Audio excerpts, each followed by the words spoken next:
بسم اللہ الرحمن الرحیم۔ السلام علیکم۔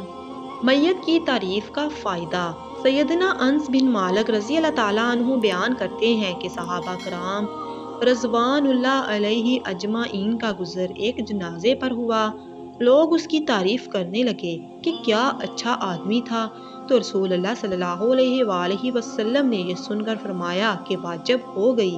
پھر دوسرے جنازے کا گزر ہوا تو لوگ اس کی برائی کرنے لگے۔ نبی کریم صلی اللہ علیہ وآلہ وسلم نے پھر فرمایا کہ واجب ہو گئی۔ اس پر عمر بن خطاب رضی اللہ تعالیٰ عنہ نے پوچھا کہ کیا چیز واجب ہو گئی؟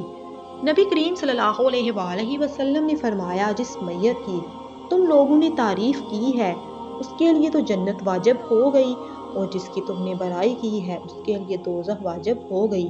تم لوگ زمین میں اللہ تعالیٰ کے گواہ ہو۔ اس ویڈیو کو خیر کے مقصد کے ساتھ زیادہ سے زیادہ شیئر کریں اور نمیرہ اسلامک ٹی وی کو لازمی سبسکرائب کریں۔ ملتے ہیں کسی اور اچھی سی ویڈیو کے ساتھ، تب تک اپنا اور اپنے پیاروں کا ڈھیر سارا خیال رکھیں۔ اللہ نگہبان۔